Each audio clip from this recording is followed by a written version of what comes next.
숙제하셨어요?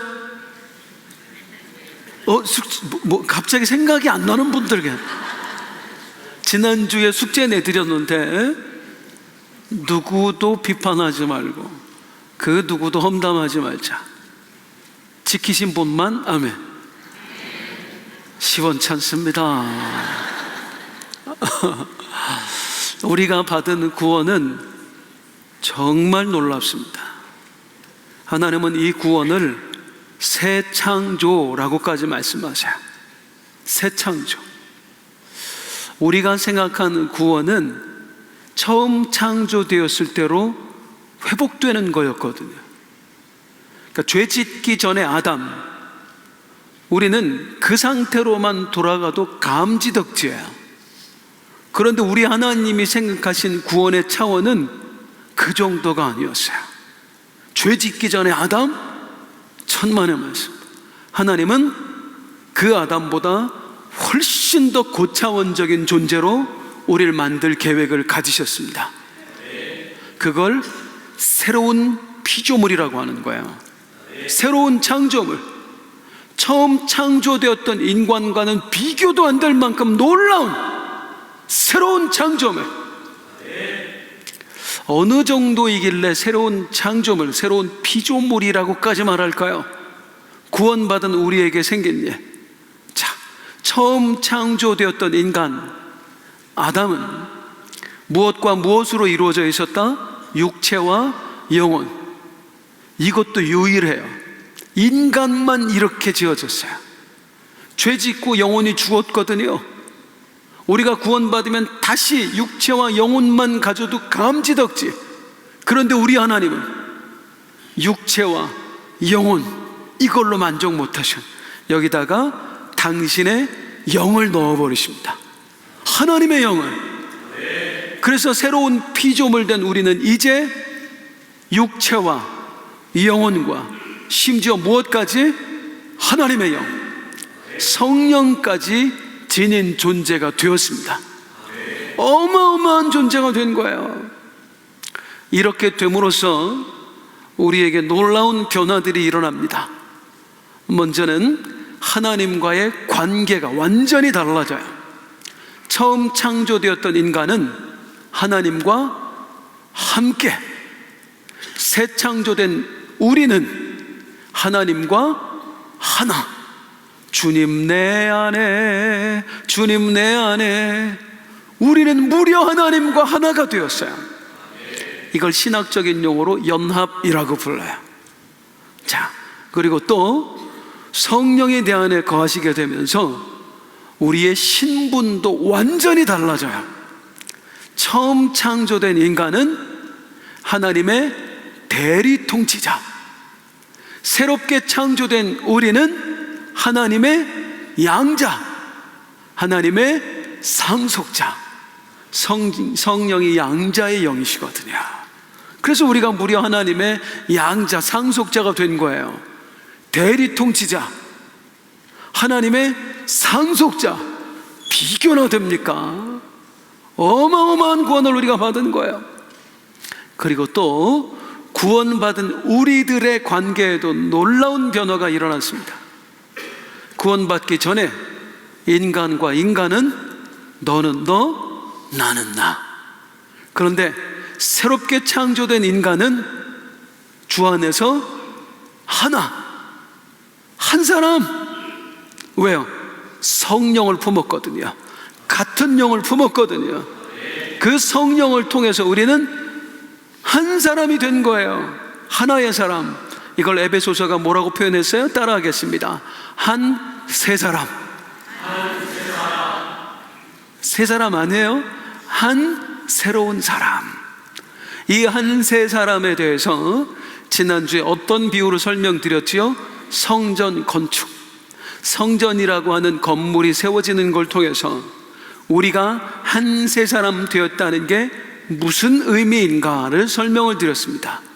성전이라는 건물을 짓기 위해서 뭐가 필요해요? 돌, 유호승 돌, 이상근 돌, 이상현 돌, 이렇게 돌을 하나 모아다가 하나님께서 성전을 쌓아가세요. 그리고 성전이 다 지어졌는데 세상에 성전을 지어놓고 보니까 더 이상 돌은 안 보여요. 유호승돌도 안 보이고 이상근돌도 안 보이고 이상현돌도 안 보여요. 뭐만 보여요? 하나의 건물만 보여요. 처음에는 분명히 각자 다른 돌들이었거든요. 그런데 모아서 함께 쌓아놓고 보니까 너는 없어요. 이제는 하나 된 우리만 있는 거예요. 이게 한 세 사람의 비유입니다. 그래서 한 세 사람 된 우리를 뭐라고 부르냐면, 따라할게요. 교회. 교회가 그 의미예요. 교회는 무슨 건물을 말하는 것도 아니고요, 그냥 빛나교회라고 하는 그걸 말하는 것도 아니고요, 교회는 예수 믿은 사람 하나 된 공동체를 말하는 거예요. 그러니까 이 땅에 주님 자녀된 모든 사람이 다 교회예요. 교회는 안산에도 있고요, 교회는 아프리카에도 있고요, 교회는 저 아메리카에도 있고요, 유럽에도 있어요. 다 같은 한 사람이에요. 여기까지가 지난주에 말씀드렸던 대략적인 말씀의 내용입니다. 그리고 이것이 에베소서가 말씀하는 복음의 정수예요. 진짜 구원. 우리는 자꾸 구원이라고 하면 이거 버리셔야 돼요. 구원이라고 하면 천국 가는 것만 생각을 해요. 물론 구원받은 우리는 천국에 갑니다. 그런데 천국 가는 것은 구원의 일부예요. 그게 전부가 아니란 말이에요. 진짜 구원은 뭐냐면 무려 우리가 하나님과 하나 된 거예요. 성령 안에서 우리가 서로 하나 된 거예요. 그래서 하나님과 함께 깊은 사랑의 교제를 나누게 된 거, 우리가 서로 사랑의 교제를 나누게 된 거. 그래서 성경이 우리에게 강조하는 거, 명령하는 거는 딱 두 가지로 정리됩니다. 주 너의 하나님을 마음을 다하고 성품을 다하고 힘을 다하여 사랑하고, 내 이웃을 내 몸과 같이 사랑하고. 왜? 우리는 하나님과 하나니까, 우리는 서로 하나니까. 이게 진짜 구원이다 그 말이에요. 그런데 우리는 자꾸 구원을 천국 가는 거, 하나 된 하나님은 우리에게 주시는 부수적인 건 그것만 가지고 구원이라고 생각을 하는 거예요. 자, 한 고아 아이가 있었어요. 부모도 없고 형제도 없고 일가친척 아무도 없어요. 이 아이가 길거리에서 구걸하면서 비참하게 살았습니다. 한 지체 높은 신사가 지나가다가 마음씨 좋은 분이 이 아이를 가엾게 여겼어요. 그래서 저 아이를 데려다가 내 아들로 키워야 되겠다 해서 이 아이를 데리고 가서 양자로 삼아주셨어요. 무려 이 아이에게는 그동안 없던 부모님도 생겼고요, 이제 나와 함께 놀아줄 형제들도 생겼어요. 그런데 이 아이는 거기에는 관심이 없어. 나를 사랑해줄 부모가 생겼다는 것, 형제가 생겼다는 것, 가족이 나에게 만들어졌다는 건 전혀 관심 없어. 오직 뭐에만 관심을 둬? 야, 여기가 내 방이야? 나도 이제 방을 갖게 되었네. 우와, 이제 나도 나가서 구걸 안 해도 되겠구나. 얼마든지 먹을 게 차고 넘치니까. 그리고 성인이 되어서도 가족에게 관심이 없어. 오직 내 방, 내가 먹을 것. 얼마나 유아적인 발상입니까? 구원받은 우리가 그렇다는 겁니다. 우리가 얻은 천국, 또 하나님으로부터 받을 응답들, 축복들은요, 부수적인 것들이에요. 진짜 우리가 받은 축복은 무려 이 세상을 만드신 분과 우리가 하나 되었다는 거, 그분과 함께 사랑의 교제를 영원토록 나눌 수 있게 되었다는 거, 그리고 그 안에서 우리도 하나 되었다는 거, 이게 진짜 구원인 거예요. 천국만 생각하니까 우리가 불행해지는 거예요. 천국만 생각하니까. 진짜 구원을 알면 만 가지가 부족해도 불행할 이유가 없습니다. 오늘 그 말씀 또 한번 우리가 확인할 거예요. 자, 우리가 받은 구원이 얼마나 놀라운 것인가. 에베소서는 이제 1장과 2장을 통해서 이 이야기를 한 후에 이제 3장으로 넘어갑니다. 3장에서는 어떤 말씀을 전할까요? 여기서 잠깐 에베소서의 흐름을 좀 우리가 확인하고 가야 될 것 같습니다. 에베소서는 크게 두 가지의 흐름이 있습니다. 먼저 1장부터 2장까지는 따라할게요. 구원이란 무엇인가? 구원이란 무엇인가요? 1장부터 2장까지. 그리고 4장부터 6장까지는 따라하겠습니다. 구원받은 사람은 어떻게 살아야 하는가? 그게 4장부터 6장이에요. 그래서 4장부터 6장까지는 우리 구원받은 사람은 부르심에 합당하게 살아야 됩니다. 교회에서는 이렇게 해야 되고요, 가정에서는 이렇게 해야 되고요, 사회에서는 이렇게 살아야 됩니다가 나와요. 뭐가 빠졌어요? 3장이 빠졌잖아요. 1장, 2장은 구원이란 무엇인가? 4장부터 6장까지는 구원받은 사람은 어떻게 살아야 되는가? 이 사이에 끼어 있는 게 오늘 3장입니다. 그럼 오늘 이 에베소서 3장에서는 어떤 이야기를 할까요? 바울은 이 에베소서 3장에서 갑자기 자기 이야기해요. 바울 자신의 이야기. 1절 읽어볼게요. 시작. 이러므로 그리스도 예수의 이름으로 너희의 이방인을 위하여 갇힌 자 된 나 바울이 말합니다. 나 지금 갇혀 있어요 하고 자기의 이야기를 해요. 왜 갑자기 이 말을 꺼낼까요? 13절에 또 이렇게 말해요. 시작. 그러므로 너희에게 구하노니 너희를 위한 나의 여러 환난에 대하여 낙심하지 마. 이는 너희의 영광입니다.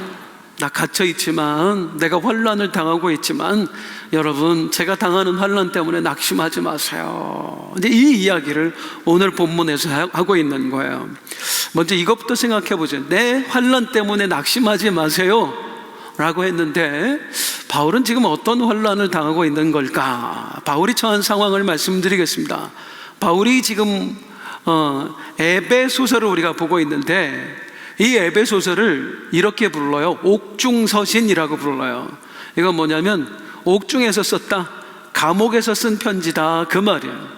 바울은 감옥에 있었습니다. 로마에 있는, 로마 제국의 수도 로마에 있는 감옥에 있었습니다. 정확히는 가택연금 상태였습니다. 가택연금을 왜 감옥이라고 불러요? 가택연금은 내 돈 주고 감옥살이 하는 거예요.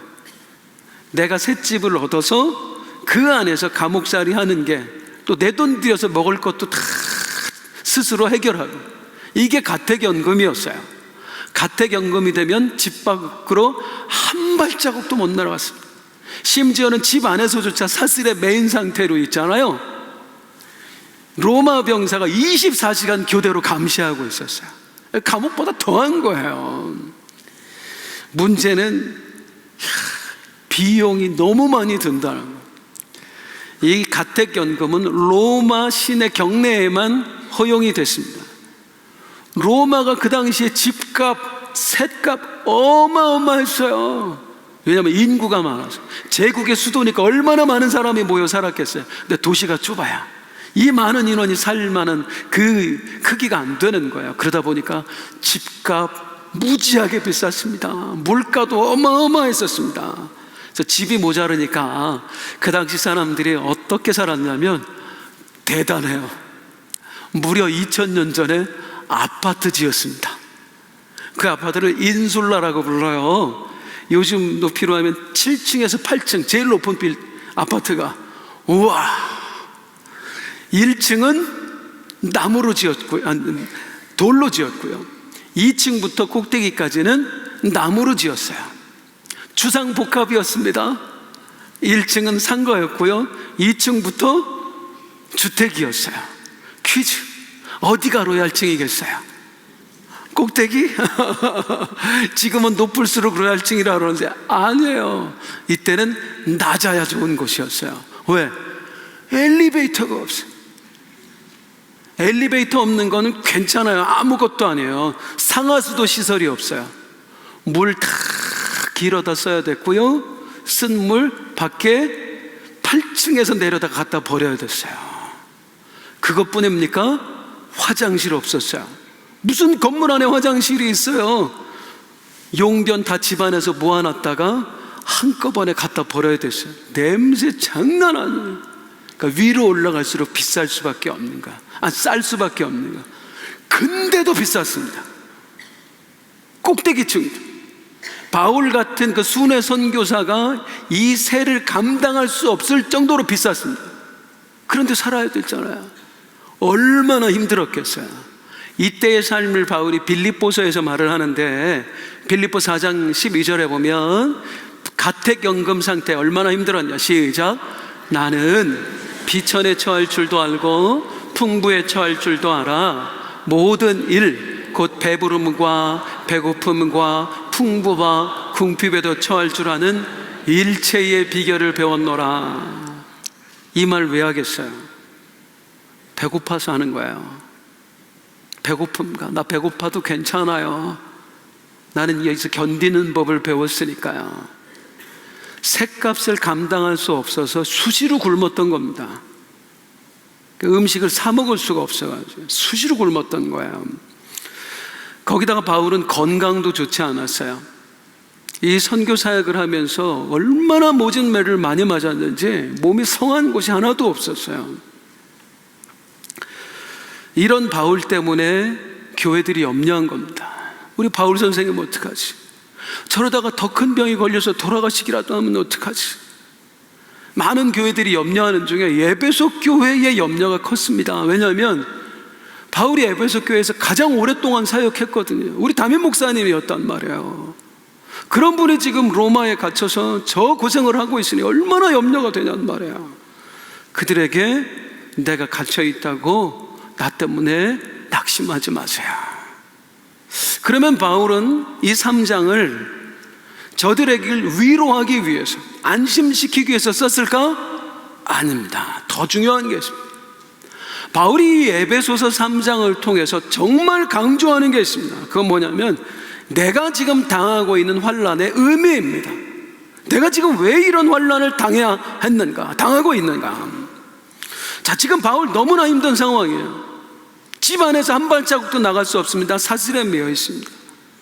그리고 몸은 병들었습니다. 먹을 게 없어서 수시로 굶어야 됐습니다. 그야말로 오늘 우리가 당하는 모든 환난을 다 통째로 몰아준 것 같아요. 병 걸렸지요. 금전적으로 어렵지요. 매여 있지요. 자, 그러면 바울이 어쩌다가 이렇게 되었을까요?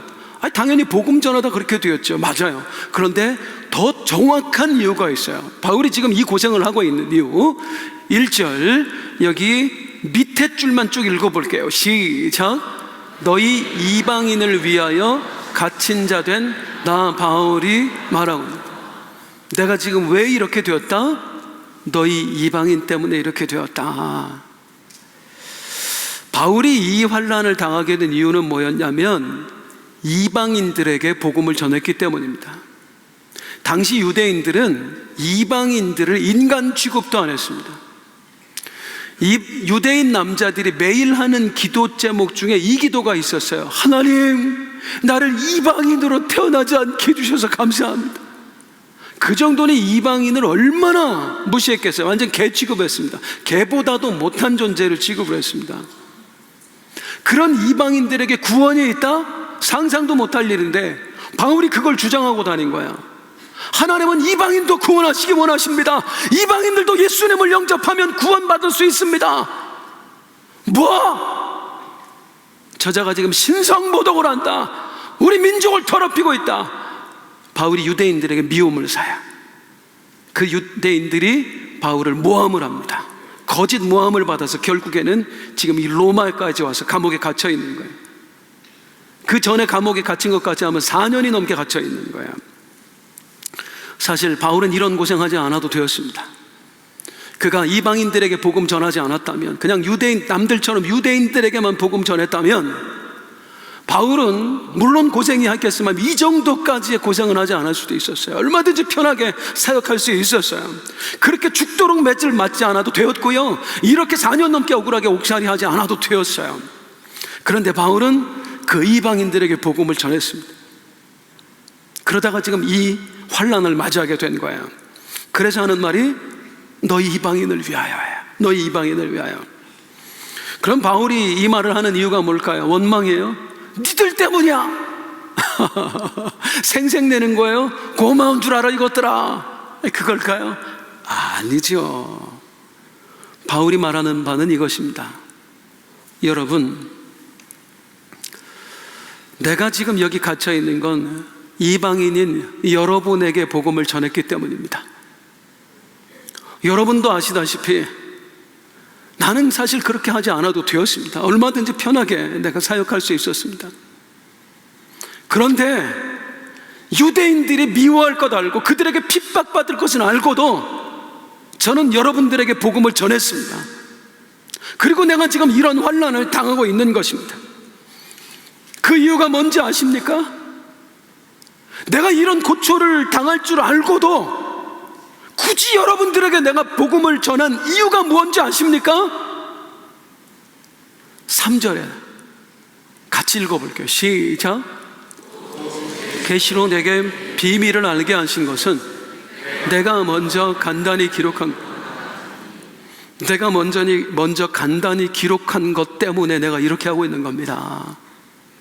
자, 여기서 이제 내가 먼저 간단히 기록한 것은 뭘 말하냐면 에베소서 1장 2장 말해요. 이게 지금 쭉 이어지고 있는 거잖아요. 1장부터 2장까지 쓴 다음에 내가 왜 이 환난을 당하고 있는 줄 알아요? 내가 방금 기록한 거 지금 이 앞에 나오는 내용들 때문이에요.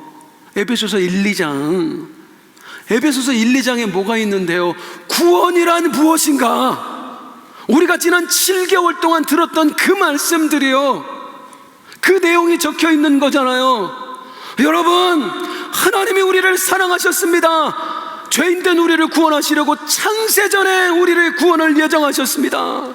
우리는 하나님께 반역을 저질렀거든요. 그런데도 하나님은 우리를 사랑해 주셨습니다.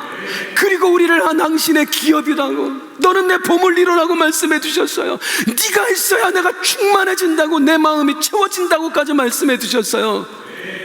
그리고 하나님은 심지어 우리에게 당신의 영을 넣어주셨습니다.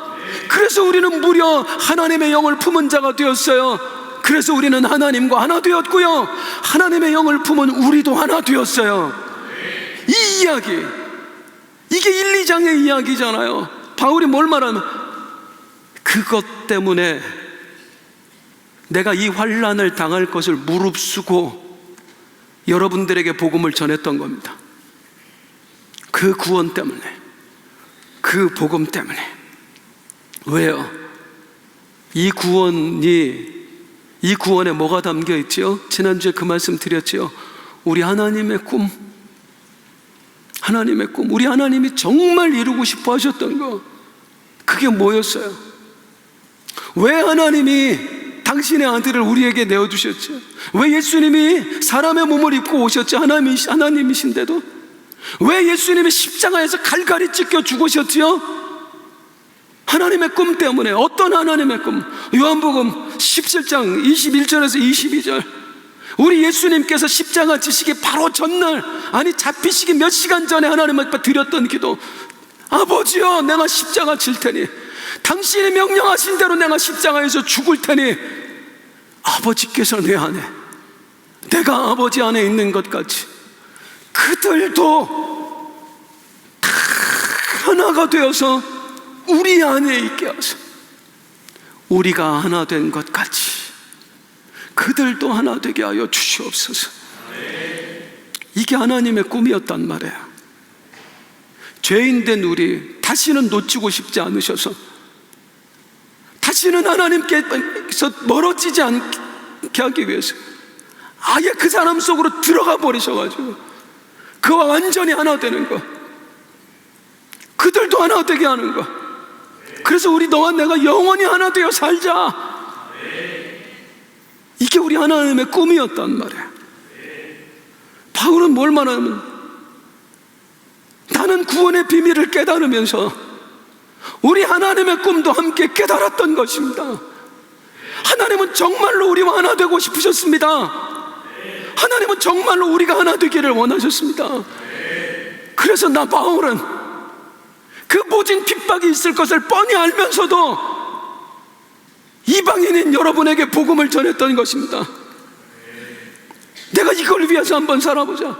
그게 7절에 나오는 거예요. 7절에 이 복음을 위하여 내가 일꾼이 되어보자. 우리 하나님의 꿈을 한번 이루어 드려보자. 하나님과 우리가 하나 되고 우리가 서로 하나 되는 데 있어서 가장 소외된 사람이 누구냐면 이방인들이, 유대인들이 개 취급해. 상종도 하지 않아. 성전에 못 들어가는 건커녕 유대인들은 이방인들하고 옷깃만 스쳐도 아예 제사를 안 지냈어요. 부정탄다고.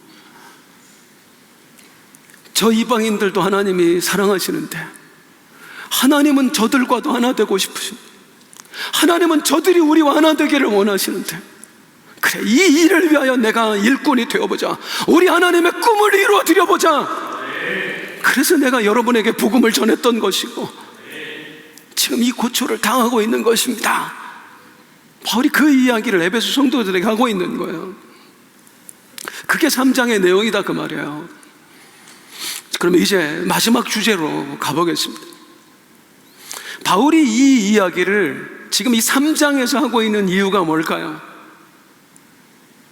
왜 이 3장에서 이 이야기를 할까요? 나는 지금 하나님의 꿈을 이루어드리기 위해서 이 일을 하는 겁니다. 왜 3장에서? 다시 에베소서의 흐름을 말씀드려 볼게요. 확인해요. 1장부터 2장까지 뭐라고요? 구원이란 무엇인가요? 4장부터 6장까지는 구원받은 사람은 어떻게 살아야 하는가? 그러면 사실 여기서 바로 넘어가도 상관없잖아요. 구원이 뭔지를 알았으면 이제 구원받은 사람답게 살아보자로 그냥 넘어가도 되는데 왜 굳이 3장에서 이 이야기를 할까요? 필요하니까. 이 이야기가 필요하니까. 구원이란 무엇인가? 깨달은 사람은 바로 구원받은 사람답게 부르심에 합당하게 살 수 있나요? 퀴즈. 되던가요? 되던가요? 죄송합니다. 구원받았는데도 구원받은 사람답게 안 살아지잖아요. 지난주에 이 강단에서 숙제 드렸어요. 누구도 비난하지 말아보자고. 단 한마디에 험담 없이 딱 일주일만 살아보자고.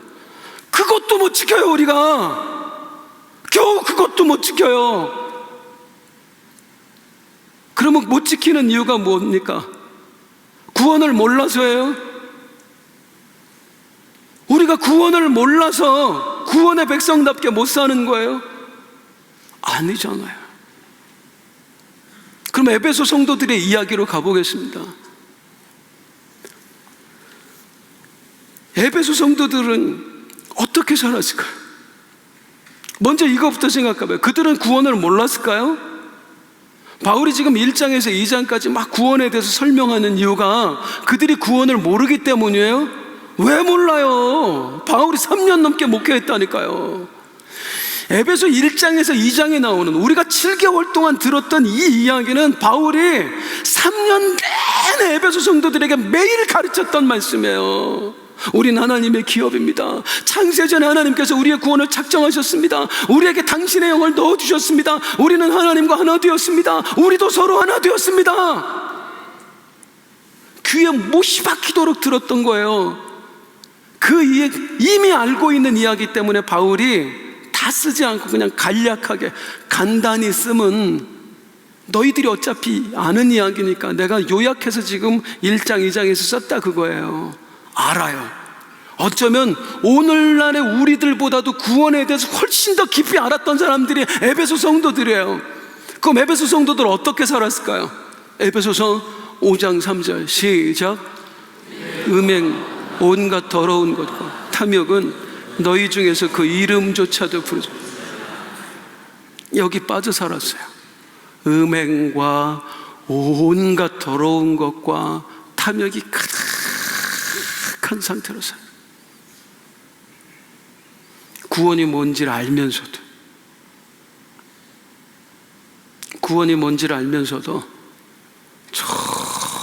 전혀 구원과 상관없이 부르심에 합당하지 않게 그들에게 바울이 구원이란 무엇인가를 잠깐 다시 알려주고, 이제 구원받은 사람은 이렇게 살아야 되지 않아요를 또 한 번 말하기 전에 자기 이야기를 잠깐 하는 겁니다. 내가 어쩌다가 이렇게 환난을 당하게 되었습니까? 그 복음 때문입니다. 제가 3년 내내 여러분들에게 가르쳤던 그 구원의 복음, 그대로 한번 살고 싶어서 그렇게 살다가 내가 여기에 지금 갇힌 자 된 것입니다. 그런데 여러분, 진짜 중요한 게 있어요. 바울이 말하는 것에서 정말 중요한 게 있어요. 자, 1절을 한번 볼게요. 한번 읽어보겠습니다. 시작. 이러므로 그리스도 예수의 이름으로 너희 이방인을 위하여 갇힌 자 된 나 바울이 말, 예수님 때문에 너희 이방인을 위하여 어떻게 되었다? 갇혔다. 어디에 갇힌 거예요 지금? 감옥에 갇힌 거예요. 가택연금된 거예요. 근데 바울은 이렇게 말하지 않았습니다. 이거 우리 성경이 의역한 겁니다. 우리가 이해하기 쉽게. 바울은 원래 이렇게 말했습니다. 원어 그대로 직역을 해서 보여드릴게요. 같이 읽겠습니다. 시작. 이러므로 너희 이방인을 위하여 그리스도 예수께 갇힌 자 된 나 바울이 말합니다. 누구에게 갇혔대요? 예수님께. 에베소 성도들이 걱정한 건 감옥에 갇힌 우리 바울 선생님 어떡하나, 힘들어서 어떡하나, 병 더 심해지면 어떡하나, 돌아가시면 어떡하나. 바울이 말하는 거, 저는 우리 예수님의 복음, 그걸 위해 살고 싶어서 예수님께 갇혀 있는 겁니다. 예수님께. 여러분이 걱정하듯이 나는 지금 감옥에 갇혀 있는 게 아니고 우리 예수님께 갇혀 있는 거예요. 여러분이 염려하듯이 나는 사슬에 매여 있는 게 아니고 우리 예수님께 매여 있는 거예요. 왜요? 나는 구원의 비밀을 깨달은 순간, 여러분들에게 가르쳤던 그 놀라운 구원을 깨달은 순간 이렇게 살기로 작정했습니다. 예수님께 매여 살자. 예수님께 갇혀서 살자. 이제는 내 지난날 내가 구원을 몰랐을 때는 내 욕망에 갇혀서 살았지만 이제 더 이상 나는 그럴 수 없지 않은가. 이제 구원이 무엇인지를 깨달았으니 내 욕망 땅에 벗어버리고 이젠 우리 예수님께 한번 갇혀서 살아보자. 내 욕심에 매여 사는 게 아니라 우리 예수님께 매여서 한번 살아보자. 그리고 나는 그 예수를 위해 살다가 지금 이 순간에도 역시 예수님께 갇혀 있는 것입니다. 예수님께 매여 있는 것입니다. 이곳은 감옥이 아니라 예수님의 품입니다. 사실 바울은 에베소 성도들에 대해서 너무 잘 알았어요. 함께 오래 살았으니까요.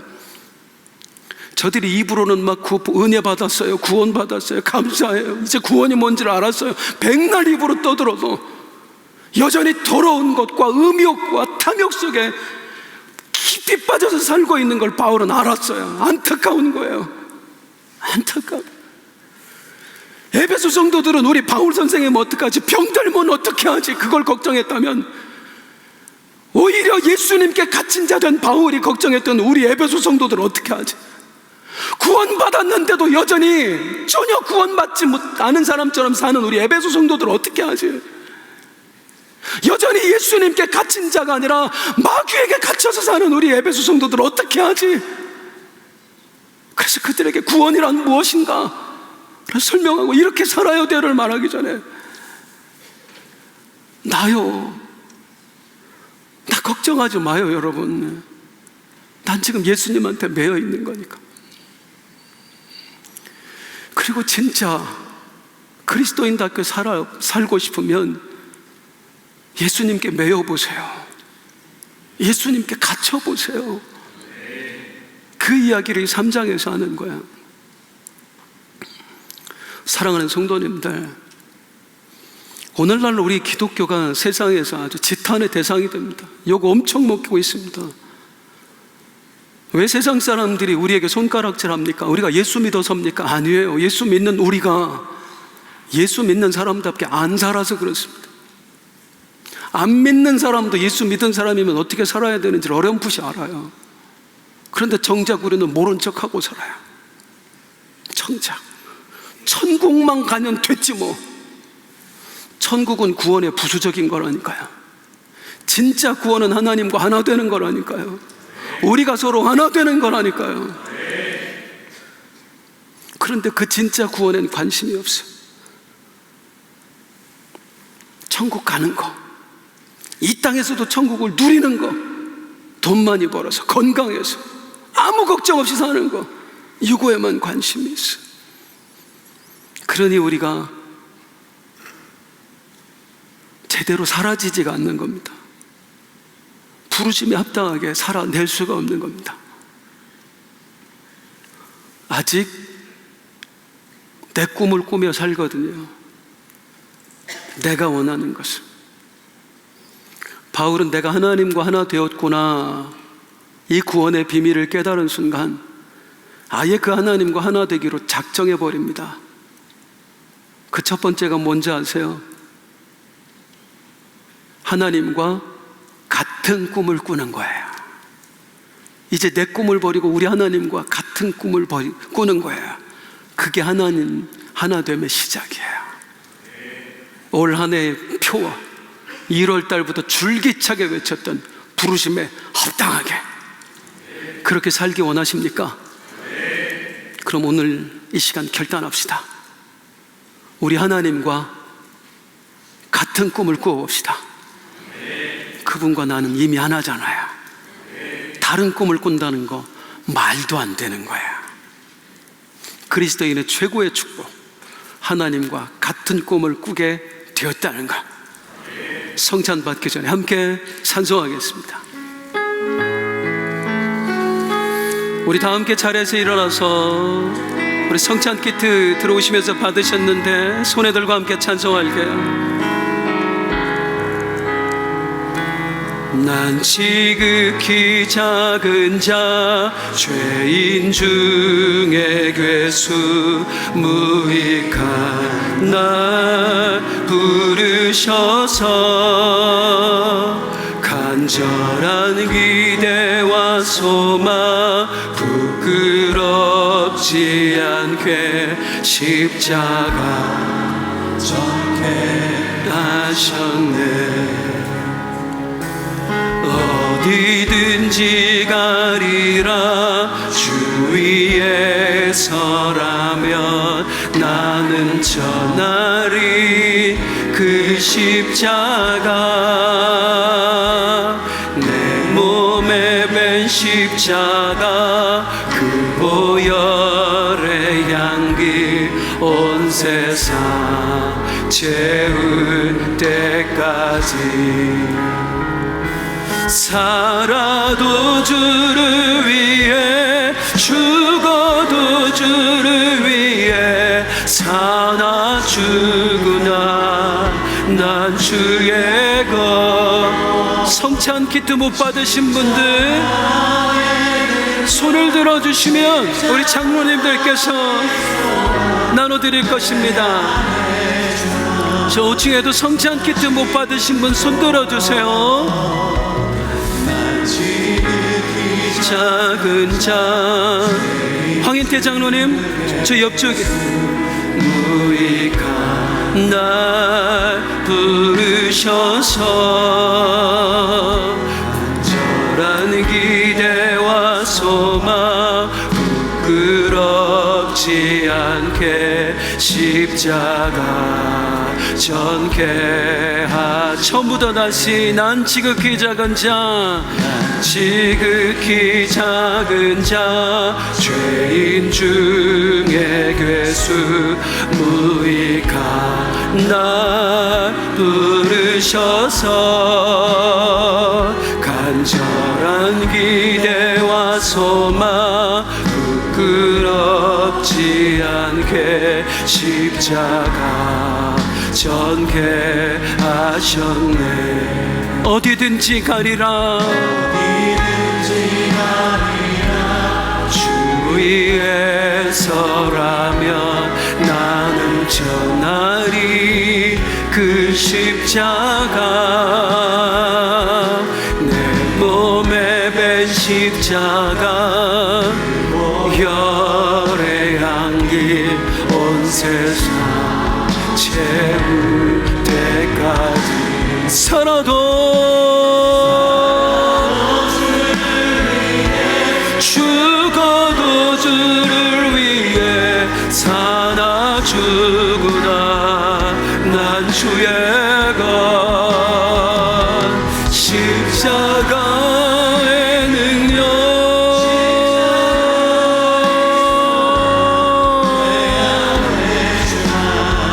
사시는 것. 살아도 죽어도 주를 위해 난 주의 것.